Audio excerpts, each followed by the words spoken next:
साहित्यिक समजून घेताना या कार्यक्रमामध्ये आपण आज प्रसिद्ध साहित्यिक बालाजी मदन इंगळे यांच्याशी गप्पा मारणार आहोत, यांच्याशी भेटणार आहोत. बालाजी मदन इंगळे हे मराठीतील प्रसिद्ध कवी, कादंबरीकार आहेत. त्यांचा जन्म 17 ऑगस्ट 1975 रोजी एकुंडी, तालुका उमरगा, जिल्हा उस्मानाबाद येथे झाला. त्यांचे 4 कविता संग्रह व 1 कादंबरी असे साहित्य प्रकाशित झालेले आहे. यामध्ये झिमपोरी झिम ही कादंबरी, मात्र मेलं नाही अजून आबाळ, या परावलंबी दिवसात हे कविता संग्रह, तसेच लहान मुलांसाठी, बालकांसाठी रंगीत रंगीत रानफूल हा कविता संग्रह, अशा प्रकारचं विपुल असं साहित्य त्यांचं प्रकाशित झालेलं आहे. आदरणीय सर, नमस्कार. नमस्कार. प्रथम आम्हाला तुमची कौटुंबिक पार्श्वभूमी आणि आपल्याला मिळालेली साहित्याची प्रेरणा आणि आपण साहित्याकडे कशा पद्धतीनं वळलात याबद्दल ऐकायला आवडेल. धन्यवाद समाधान शिकेतोड सर. पहिल्यांदा मी आपलं अभिनंदन करतो आणि आभारी मानतो याच्यासाठी की आपण खूप सुंदर असा कार्यक्रम सुरू केलेला आहे. या माध्यमातून अनेकांना साहित्यिकांची ओळख आणि त्यांच्या साहित्य कृतींची ओळख होणार आहे. तर आता आपण उल्लेख केल्याप्रमाणे उमरगा तालुक्यातील एकोंडी या छोट्याशा गावात माझा जन्म झाला.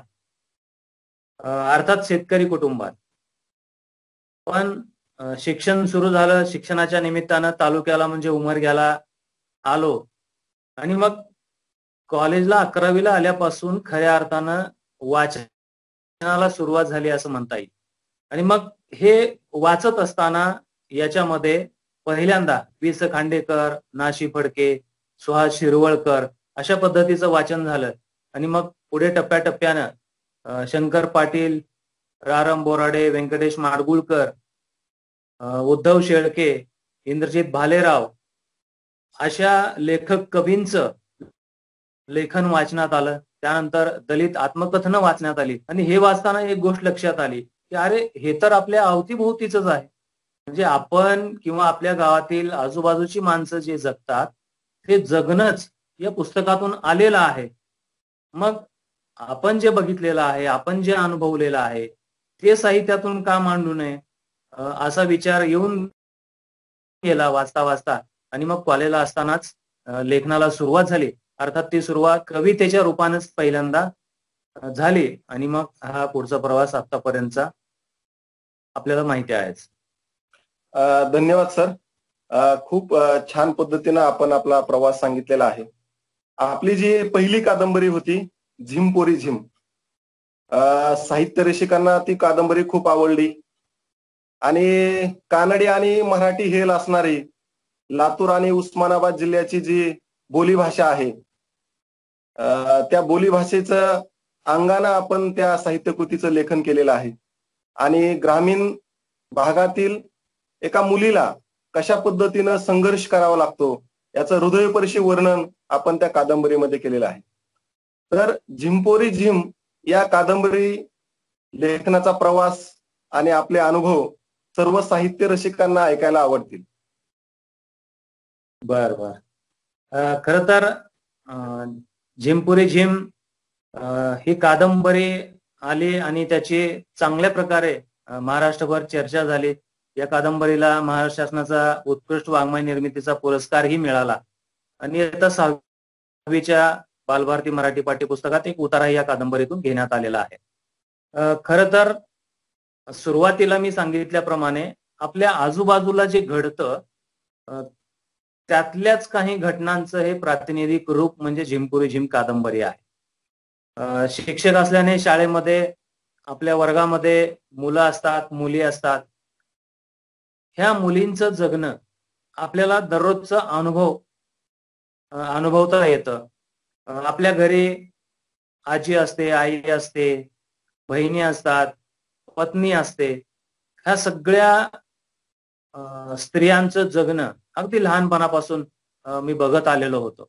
आणि स्त्रियांच्या जगण्याबद्दल, त्यांच्या शोषिक असण्याबद्दल किंवा स्त्रियामध्ये जो एक धीर असतो, संकटामध्ये सुद्धा टिकून राहण्याची किंवा आलेल्या संकटाचा सामना करून त्यातून बाहेर पडण्याची जी एक शक्ती स्त्रियांकडे असते ती पुरुषांपेक्षा खूप अधिक प्रमाणात असते असं मला जाणवलं.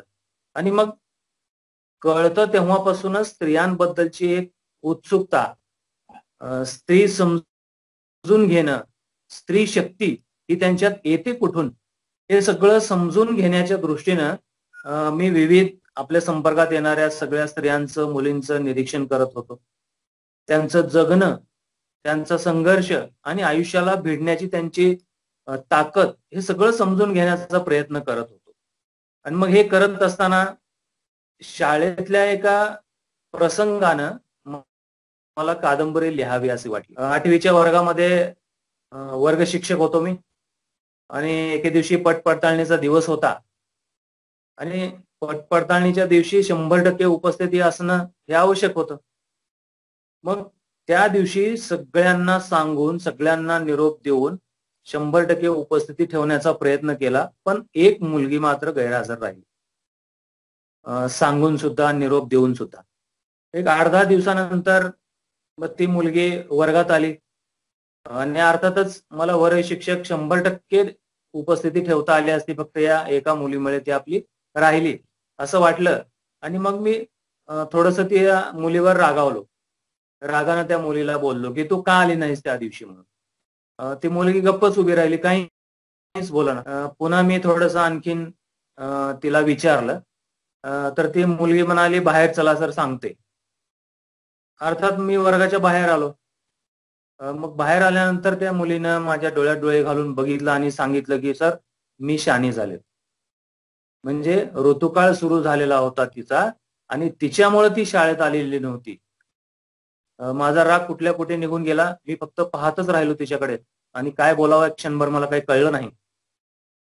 आणि मग तेव्हापासून स्त्रियांच्या आयुष्यामध्ये नैसर्गिकरित्या काय बदल होतात, काय घटना घडतात, आयुष्यात एक घर सोडून, माहेर सोडून सासरला गेल्यानंतरची तिची मनावस्था काय असते, त्या दुसऱ्या परक्या घरात जुळवून घेताना काय स्त्रियांची अवस्था होत असेल, या सगळ्या दृष्टीनं आतापर्यंत जो विचार केलेला होता.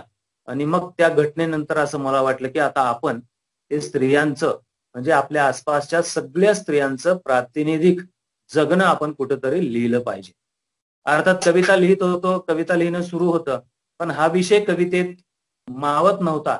म्हणून मग कादंबरी लिहावं असं ठरलं. आणि मग ते लिहित असताना एक मुलगी आपली कथा सांगते आहे अशा पद्धतीनं ती लिहायचं ठरवलं. आणि मग ती स्वतः कथा सांगते आहे, तर मग प्रथम पुरुषी निवेदन आलं. आणि मग प्रथम पुरुषी निवेदन घ्यायचं असेल तर मग मी जिथं राहतो, मी जिथल्या भागातल्या स्त्रियांना अनुभवलं, त्यांचीच भाषा प्रथम पुरुषी निवेदनामध्ये यावं असं वाटलं. आणि म्हणून आपल्या उस्मानाबाद जिल्ह्यातील उमरगा जे कर्नाटक सीमेलगत आहे, कर्नाटकाशी कानडी भाषेची संबंध आहे इथल्या बोली भाषेचा, ती भाषा मग जाणीवपूर्वक इथली बोलीभाषा त्या कादंबरीमध्ये वापरली. आणि या कादंबरीची जी जना आहे ती इयत्ता 5वी पासून कसा संघर्ष करते. घरामध्ये तिला मोठी बहीण आहे, थोड्या कालावधीनंतर छोटा भाऊ होतो आणि मग मोठ्या बहिणीचं लग्न, तिचं कष्ट करणं इथं माहेरी, सासरी गेल्यानंतर मग तिला तिथं काय त्रास होतो हे सगळं जणांना बघितलेलं आहे. त्याच्यानंतर लहान भाऊ झालेला आहे आणि मग या 2 मुलींना जनाचे आई आप्पा कसं वागवत होते आणि मग मुलगा झाला म्हणून कसा वागवतात, हा फरकही त्या छोट्या जनाला कळतो. मग हा सगळा संघर्ष करत तिला शिकायचंय, शिकून या सगळ्या गरिबीतून, या जगण्यातून तिला बाहेर पडायचंय, आई वडिलांना सुद्धा सुखी ठेवायचंय. हा संघर्ष करत करत ती शिकते. 10वी नंतर शिकवणं खेड्यापाड्यात तेवढं अजून पुढं घालणं, याच्यापेक्षा मुलीचं लग्न करणं याकडे पालकांचा ओढा असतो. जनाच्या बाबतीत तेच व्हायला होतं. तिच्या लग्नाच्या हालचाली सुरू होतात, पण जना जिद्दीनं आई वडिलांना आपल्या शिक्षकांच्या, मैत्रिणींच्या मदतीने समजावून सांगते आणि तेवढा वेळ कशी तरी टाळते. आणि मग ती पुढे शिकते, बीएड करते. बीएड करून शिक्षिका होते जिद्दीनं आणि तिचं लग्न होतं आणि मग लग्न झाल्यानंतर नवरा म्हणून जो आलेला आहे त्याचे मग काय अनुभव येतात, असा इथपर्यंतचा हा सगळा स्त्रियांचा प्रवास म्हणजे प्रातिनिधिक स्वरूपात या कादंबरीत मांडलेला आहे आणि तो बोली भाषेच्या अंगाने खूप महत्वाचा ऐवज झालेला आहे. हा, म्हणजे ग्रामीण भागातील मुलांच्या शिकण्यातील अडचणी समजून घेऊन ग्रामीण भागातील दुःख, वेदना हा सगळा प्रवास आपण एका चांगल्या कादंबरीच्या माध्यमातून सर्व वाचकांसमोर आणलेला आहे. खूपच छान पद्धतीनं या कादंबरीचं कथानक सुद्धा खूप छान आहे. त्याचबरोबर आपण मात्र मेलं नाही अजून आभाळ आणि नुकताच आता आलेला या परावलंबी दिवसात, हे जे 3 कविता संग्रह आहेत. या कविता संग्रहाचे सुद्धा विषय म्हणजे शेती मातीच्या कविता, शेतकऱ्यांच्या वेदना, शेतकऱ्यांची दुःख याच अंगानं या कविता या तिन्ही कविता संग्रहामध्ये वाचायला मिळतात. आज मराठवाड्यामध्ये असो की संबंध महाराष्ट्रामध्ये असो, शेतकऱ्याच्या आत्महत्या होत आहेत. शेतकऱ्यांचं जे उत्पादन आहे त्याच्यापेक्षा खर्च अधिकचा होत आहे. ह्या सगळ्या दुःख वेदना तुम्ही लहानपणीपासून शेतकरी कुटुंबात जन्मलेला असल्यामुळे तुम्ही पाहत आलेला आहात, जगत आलेला आहात, अनुभवत आलेला आहात. त्यामुळे आपल्या कविता थेट हृदयाला जाऊन भेटतात, काळजाला टोचतात.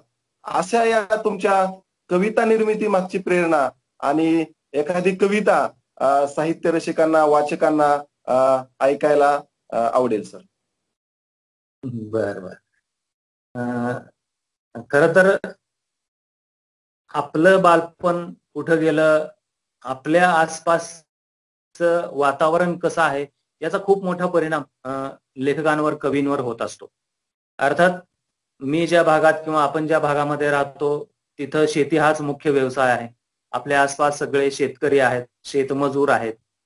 ह्या सगळ्यांचं विश्व, ह्या सगळ्यांची मेहनत, त्यांचं कष्ट, रात्रंदिवस राबून शेतात पिकवल्यानंतर ते आडतीला गेल्यानंतर त्याचा पडलेला मालाचा भाव आणि मग झालेली शेतकऱ्यांची अवस्था हे प्रत्यक्ष बघितलेलं आहे, अनुभवलेलं आहे.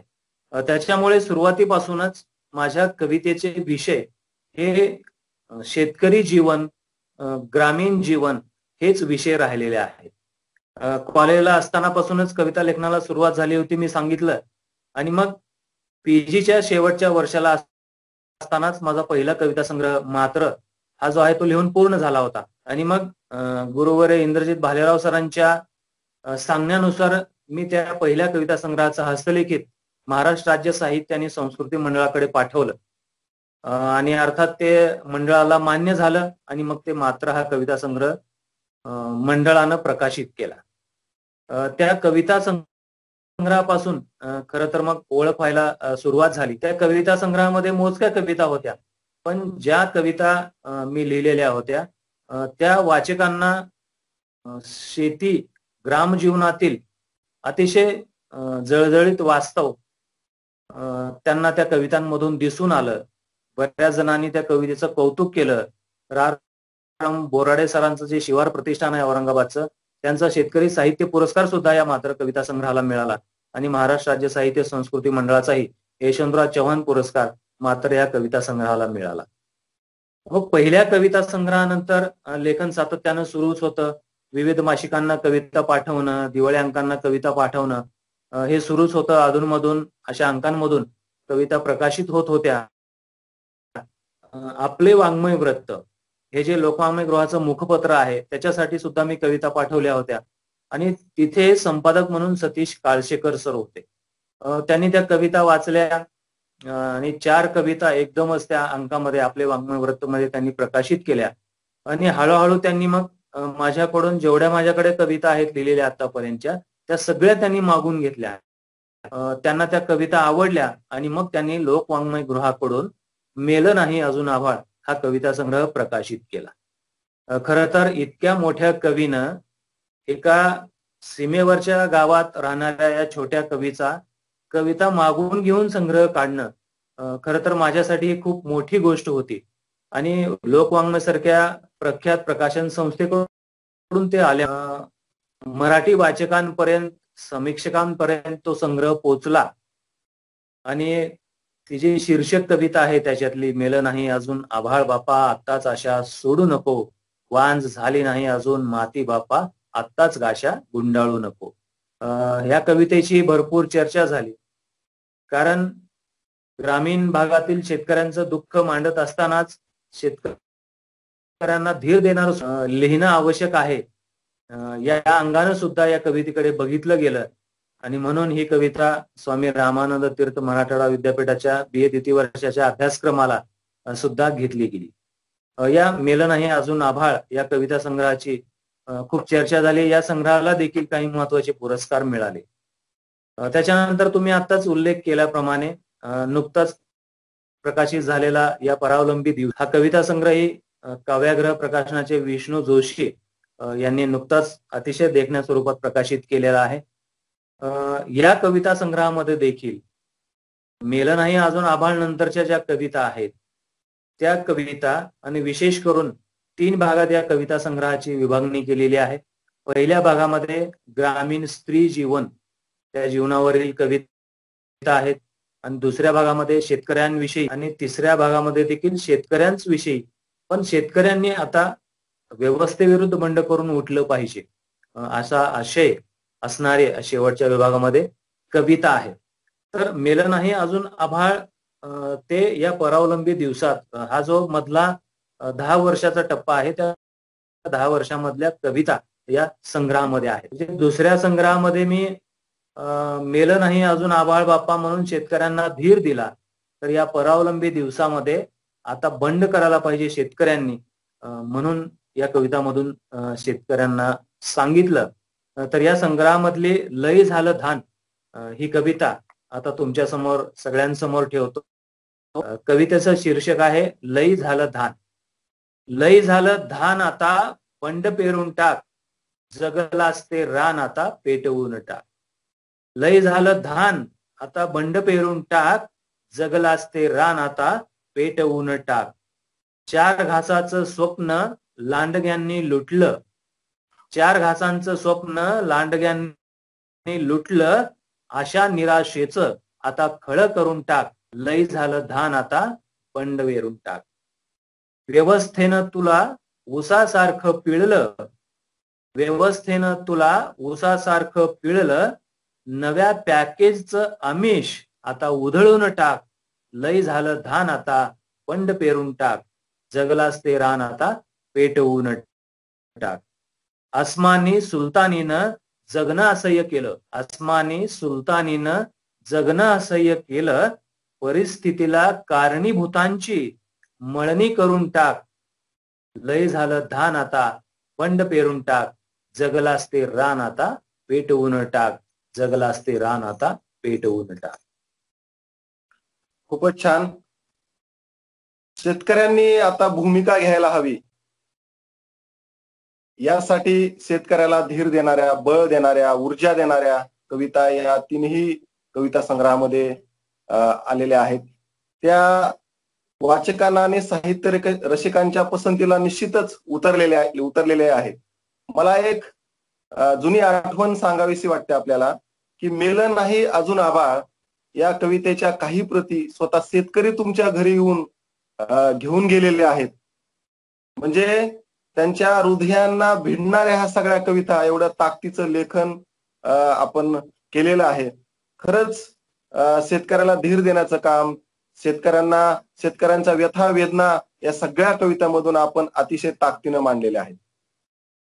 आपण ग्रामीण प्रशाला मांडच, बरोबर आहे ना? या ठिकाणी आपण एक प्रयोगशील शिक्षक म्हणून कार्यरत आहात. मुलांच्या अभिव्यक्ती विकसनासाठी आपण खूप रचनात्मक काम केलेलं आहे. मुलांच्या कवितांचे, कथांचे संपादनही आपण केलेलं आहे. मुलांनी चरित्र लेखन केलेल्याचं संपादनही आपण केलेलं आहे. रंगीत रंगीत रानफूल हा इसाप प्रकाशनाकडून प्रकाशित झालेला बालकविता संग्रहही नुकताच येऊन गेलेला आहे आणि लहान मुलांना तो खूप आवडलेला आहे. आपण एका गंभीर साहित्याकडून बाल साहित्याकडे वळलात आणि मुलांच्या ते पसंतीसही उतरलं. त्याबद्दल आपल्या मुलांसाठीच्या लेखनाबद्दल आम्हाला ऐकायला आवडेल. त्याचबरोबर अभिव्यक्तीचे जे प्रयोग तुम्ही शाळेमध्ये केले त्याबद्दलही आम्हाला ऐकायला आवडेल. गंभीर स्वरूपाचं जरी मी लिहित असलो तरी ते गंभीर लिहिणं हे माझ्या भोवतालचं वास्तव, मला जे काळजाला भिडलं किंवा काळजाला टोचलं ते मी तिथून मांडलं. पण मी फक्त भोवतालचं या समाजामध्ये वातावरणामध्ये जगणारा एक सामान्य माणूस जसा आहे तसा शाळेत मी शिक्षक देखील आहे. आणि मग मुलांसोबत असताना, त्यांना शिकवत असताना, त्यांच्याकडून काही शिकत असताना भरपूर काही गमती जमती होतात, मुलांकडून शिकायला मिळतं, खूप आनंदाच्या गोष्टी घडतात. मग हे सगळं मुलांचं भावविश्व ही मनाच्या कुठेतरी एका कोपऱ्यात होतं. आणि मग तेच भावविश्व या बालकवितांच्या रूपानं कधीतरी बाहेर पडलं. आणि मग त्याचं पुस्तक आता उल्लेख केल्याप्रमाणे आपण रंगीत रंगीत रानफुल हे आलं. ते सुद्धा खूप जणांना, विशेषतः मुलांना ते खूप आवडलं. कारण त्याचा एक वेगळा प्रयोग मी केला होता की मुलांपर्यंत पुस्तकं पोहोचत नाहीत. मग हे पुस्तक मुलांपर्यंत पोहोचावं की ज्याच्यासाठी आपण लिहिलेलं आहे, त्याच्यासाठी म्हणून शिक्षक बांधवांना उमरगा तालुक्यातल्या मी आवाहन केलं होतं की प्रकाशकांना बोलून निम्म्या किमतीमध्ये हे पुस्तक विद्यार्थ्यांना उपलब्ध करून दिलं होतं आणि त्याची प्रकाशन पूर्व नोंदणी केली. तर शिक्षकांनी सुद्धा खूप चांगला प्रतिसाद दिला आणि फक्त 8 दिवसात 1000 पुस्तकांची पहिली आवृत्ती संपली आणि जवळजवळ 1400 प्रतींची नोंदणी झाली होती. त्यामुळे 8 दिवसात दुसरी आवृत्ती काढावी लागली. म्हणजे शाळेत शिक्षक म्हणून वावरत असताना, मुलांसोबत खेळत असताना हे सगळे अनुभव, हे अनुभव विश्व त्या कवितेमधून आलं. तसंच वेगवेगळे उपक्रम, म्हणजे आपण ज्या परिस्थितीतून आलेलो आहोत, आपण ज्या भागातून आलेलो आहोत, ती सगळी मुलं आपल्या समोर आहेत. मग अशा मुलांनी सुद्धा लिहावं, अशा मुलांनी सुद्धा वाचन करावं, याच्यासाठी म्हणून काही मी एक प्रयोग शाळेमध्ये वेगवेगळे करत असतो. त्याच्यापैकी आपण काहींचा उल्लेखही केलेला आहे. त्यापैकीच एक उपक्रम मी राबवलेला होता, तो मुख्यतः वाक्प्रचारांच्या बाबतीत होता. म्हणजे आपल्याकडे वाक्प्रचार असतात. ते वाक्प्रचार विद्यार्थ्यांकडून पाठ करून घेतले तर त्यांना कधी समजत नाहीत किंवा ते स्वतः ते कधी वापरत. पण सहज ज्ञानरचनावादी पद्धतीनं आपण त्यांच्यापर्यंत हे वाक्प्रचार पोहोचवले तर ते विद्यार्थी नक्कीच त्याचा उपयोग करतात. वाक्प्रचारांचे नाट्यीकरण असा एक उपक्रम मी राबवतो. म्हणजे बघा आता धूम ठोकणे हा वाक्प्रचार आहे. त्याचा अर्थ आहे पळून जाणे. तर या वाक्प्रचाराचा विद्यार्थ्यांनी नाट्यीकरण करायचं. म्हणजे आता एकानं पोलीस बनायचं, एकानं चोर बनायचं आणि वाक्यात उपयोग त्याचा सांगितला की पोलिसांना बघून चोरांनी धूम ठोकली. तर हे नाट्यीकरण करून दाखवायचं. म्हणजे ज्यांनी नाट्यीकरण केलं त्यांच्या तर लक्षात हा वाक्प्रचार राहतोच, पण ते नाट्यीकरण बघणाऱ्याच्या सुद्धा हा वाक्प्रचार, त्याचा अर्थ कायम लक्षात राहतो. असा एक प्रयोग केला होता. त्याच्यानंतर दरवर्षी आम्ही आमच्या वर्गामध्ये वाक्प्रचार तयार करणे हा उपक्रम सुद्धा आम्ही घेतो. म्हणजे स्वतः वाक्प्रचार तयार करणं. आता ते वाक्प्रचार स्वतः विद्यार्थी कसं तयार करतात, तर त्यांना दररोजच्या अनुभवातून जे काही शिकायला मिळतं ते अतिशय बारकाईने लक्षपूर्वक बघायचं आणि मग त्याच्यातून वाक्प्रचार तयार करायचे. आता बघा, वर्गामध्ये हजेरी घेत असताना विद्यार्थी गैरहजर राहायचा एक अधूनमधून, आणि मग मी विचारलं त्यांच्या ओळखीच्यांना की अरे आज आला नाही, कुठं गेला. अर्थात तो शेळ्या घेऊन जायचा रानात, त्यांचे पालक पाठवायचे, त्याच्यामुळे तो शाळेत येऊ शकत नव्हता. मग विद्यार्थी सांगायचे की शेळ्या राखायला गेलाय. मग हे सतत झालं आणि मग एक आमचा वाक्प्रचार नवीन तयार झाला की जो गैरहजर असतो त्याला म्हणायचं शेळ्या राखायला गेला. अशा पद्धतीनं नवीन वाक्प्रचार, असे काही भरपूर वाक्प्रचार आम्ही नवीन तयार केलेले आहे. किंवा इतिहास लेखन हा एक प्रकल्पही आम्ही घेतलेला होता की 9वीचा जो इतिहास आहे आपल्या भारताचा चालू जो इतिहास आहे गेल्या 50 वर्षातला, तोच इतिहास तिथं आहे. नवीच्या इतिहासातलं पहिले प्रकरण आहे इतिहास लेखनाची साधने. तर मी काय केलं की विद्यार्थ्यांना सांगितलं की जसा आता हा पुस्तकातला इतिहास आहे, त्याच पद्धतीनं तुम्ही तुमच्या घराण्याचा इतिहास लिहायचा. आणि तुमच्या घराण्याचा इतिहास लिहिताना जी साधनं वापरली ती पहिल्या प्रकरणामध्ये घ्यायची, की मी घराण्याचा इतिहास लिहिताना मला ही साधनं उपयोगाला आली. त्याच्यानंतर दुसरं होतं आर्थिक परिस्थिती, हे प्रकरण आहे 9वीच्या इतिहासामध्ये. तसंच मग विद्यार्थ्यांनी आपल्या घराची आर्थिक परिस्थिती कशी होती, म्हणजे आजोबांपासूनची, वडिलांची आणि आता सध्याची. ती आर्थिक परिस्थिती, मग वडील काय करायचे, आजोबा काय करायचे, आर्थिक गणित जुळवण्यासाठी काय काय करायचे बाकीच्या गोष्टी, हे सगळं समजून घ्यायचं त्यांच्याकडून. इतिहास आपल्या घराण्याचा लिहायचा, म्हणजे एकीकडे 9वीचा इतिहास आपला समजून घ्यायचा अभ्यासाचा आणि दुसरीकडे घराण्याचा इतिहास. याच्यातून काय झालं, विद्यार्थ्यांनी पुस्तक अतिशय मन लावून समजून घेतलं, कारण त्यांना त्या धर्तीवर घराण्याचा इतिहास लिहायचा होता. म्हणजे इकडे अभ्यासही झाला आणि इकडे स्वतंत्र लेखन करण्याची कलाही विद्यार्थ्यांना अवगत झाली. त्याचबरोबर कुटुंबाशी, आजी आजोबांशी, आई वडिलांशी त्यांचा संवाद, स्वतःच्या घराबद्दल, घराच्या इतिहासाबद्दल विद्यार्थ्यांना माहिती झाली. अशा बऱ्याचशा गोष्टी या उपक्रमामधून साध्य झाल्या. म्हणजे विद्यार्थ्यांनी कुठेतरी व्यक्त व्हावं, अभिव्यक्त व्हावं, याच्यासाठी हे वेगवेगळे उपक्रम राबवत असताना असे बरेच चांगले उपक्रम ही हातातून विद्यार्थ्यांनी केलेले आहेत, राबवलेले आहेत. खूप छान सर. आपण एक प्रयोगशील शिक्षक म्हणून, कृतीशील शिक्षक म्हणूनही मुलांच्या भाषिक कौशल्याच्या विकसनासाठी, अभिव्यक्तीसाठी खूप छान उपक्रम राबवलेले आहेत. धन्यवाद सर. साहित्यिक समजून घेताना या कार्यक्रमामध्ये आज प्रसिद्ध साहित्यिक बालाजी मदन इंगळे यांच्या साहित्य कृती समजून घेता आल्या. त्यांचा जीवन प्रवास साहित्यिक म्हणून जडणघडण प्रेरणादायी आहे. समाजातील वेदना हीच त्यांच्या साहित्याची प्रेरणा आहे. सर, आपल्या संवेदनशीलतेला मनापासून प्रणाम. पुढील लिखाणासाठी खूप खूप शुभेच्छा. धन्यवाद.